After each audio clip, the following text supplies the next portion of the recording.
ಈ ಸಂದರ್ಭದಲ್ಲಿ ಹೇಳ್ತಾ ನಿಜವಾಗ್ಲೂ ಕೂಡ ಮತ್ತೆ ಈ ನಾಡಿನೊಳಗ ಬಸವ ನಾಡಿನೊಳಗ ನೀವೆಲ್ಲ ಹುಟ್ಟಿ ಬಂದು ಮತ್ತು ನಮ್ಮೆಲ್ಲರಿಗೂ ಕೂಡ ಆಶೀರ್ವಾದವನ್ನ ಮಾಡ್ತಾ ಬಸವ ಪುರಾಣವನ್ನ ಕೇಳುವಂತಹ ಭಾಗ್ಯ ಮತ್ತೊಮ್ಮೆ ನೀವು ಒದಗಿಸಿ ಕೊಡಬೇಕು ಅಂತಕ್ಕಂತಹ ಪೂಜ್ಯರಲ್ಲಿ ಕೊನೆಯ ಶ್ರದ್ಧಾಂಜಲಿಯ ನುಡಿ ನಮನವನ್ನು ಸಮರ್ಪಣೆ ಮಾಡ್ತಾ ಈಗ ಬಸವನ ಬಾಗೇವಾಡಿಯ ದೈವ ಈ ಈ ವೇದಿಕೆಯ ಮುಂಭಾಗದಲ್ಲಿ ಬರಬೇಕು.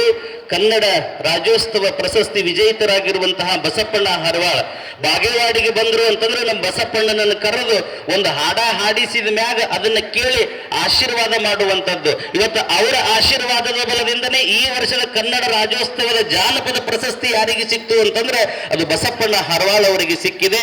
ಅಂತಹ ಬಾಗೇವಾಡಿಯ ದೈವ ಈಗ ಬಂದು ಈಗ ಒಂದು ಪೂಜೆಯನ್ನ ಮಾಡಿ ಒಂದು ಮಂಗಳಾರತಿಯನ್ನ ಮಾಡಿ ಯಾರಿಂದ ಮಂಗಳಾರತಿಯನ್ನು ಕೇಳಬೇಕು ಅಂತ ಅಪೇಕ್ಷೆಯನ್ನು ಪಡ್ತಿದ್ರು ಪರಮ ಪೂಜ್ಯರು, ಅವರೇ ಇವತ್ತು ಕನ್ನಡ ರಾಜ್ಯೋತ್ಸವ ಪ್ರಶಸ್ತಿಯನ್ನು ಪಡೆದಿದ್ದಾರೆ. ಅಂತಹ ಬಸಪ್ಪಣ್ಣ ಹರಿವಾಳ ಅವರು ಈಗ ಒಂದು ಮಂಗಳಾರತಿ ಹೇಳಿ ಒಂದು ಬಾಗೇವಾಡಿಯ ದೈವ ಪೂಜೆಯನ್ನು ಮಾಡ್ತೀವಿ. ಆ ಪೂಜೆಯ ಮಂಗಳಾರತಿಯನ್ನು ಬಸಪ್ಪಣ್ಣ ಹರವಾಳ ಅವರು ಮಾಡಬೇಕು. ನಮ್ಮ ಬಾಗೇವಾಡಿಯ ದೈವ ಎಲ್ಲರೂ ಕೂಡ ಇಲ್ಲಿ ವೇದಿಕೆಯ ಮುಂಭಾಗದಲ್ಲಿ ಬರಬೇಕು.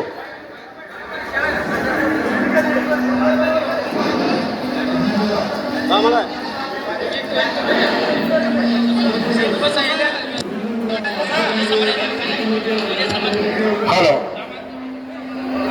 ಯಾವ ನಮ್ಮ ಇವತ್ತಿನ ದಿವಸ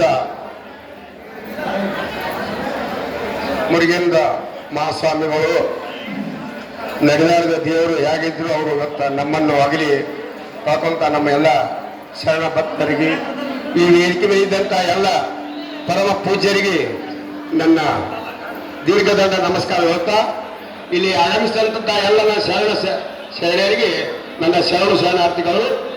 ಈಗ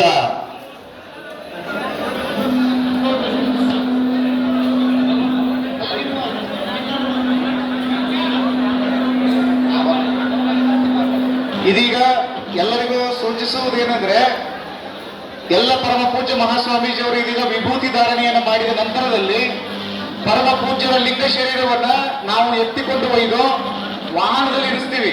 ಅಲ್ಲಿಂದ ಉತ್ಸವ ಚಾಲು ಆಗ್ತದೆ. ಉತ್ಸವ ಸುಮಾರು 2 ಗಂಟೆಗಳವರೆಗೆ ನೆರವೇರ್ತದೆ.